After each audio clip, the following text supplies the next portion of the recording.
Indonesia pagi, saudara. Korban meninggal dunia pasca ledakan dan kebakaran tungku PT Indonesia Tsingshan Stainless Steel di Morowali, Sulawesi Tengah menjadi 18 orang. Dari 18 orang meninggal, 10 orang merupakan tenaga kerja Indonesia, sementara 8 lainnya merupakan tenaga kerja asing. Kapolres Morowali, AKBP Supriyanto, bilang pihaknya bersama Polda Sulawesi Tengah dan Mabes Polri masih melakukan olah TKP guna menganalisis penyebab ledakan yang mengakibatkan korban jiwa.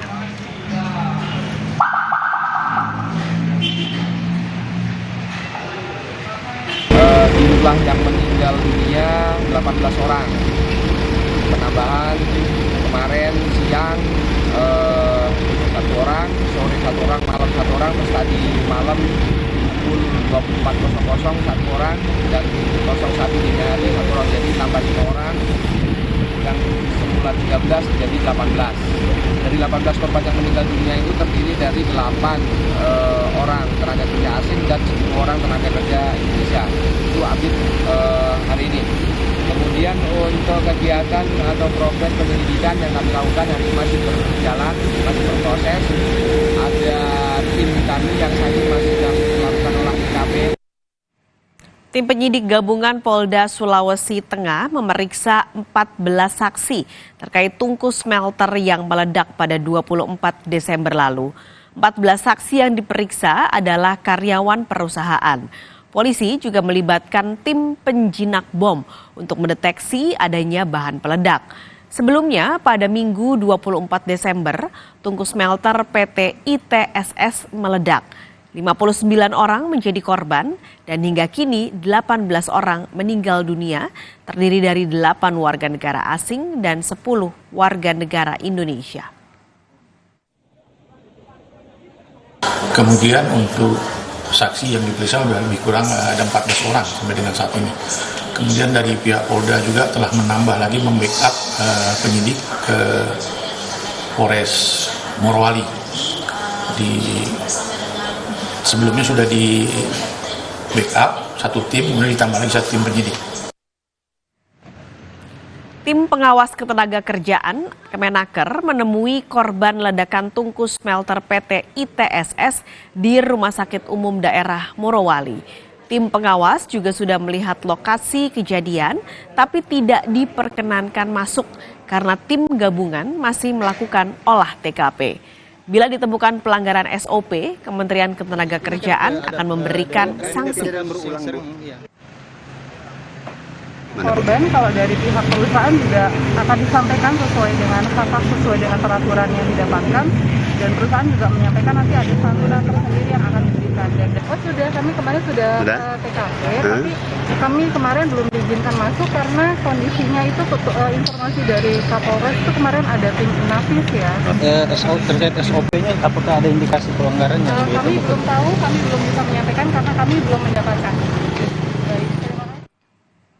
Untuk mengetahui bagaimana perkembangan terkini pasca ledakan di smelter di Morowali, kita akan langsung bertanya pada jurnalis Kompas TV, Pak Tarudin. Pak Tarudin, selamat pagi. Jadi sampai saat ini ada berapa korban yang masih dirawat di rumah sakit dan bagaimana kondisinya?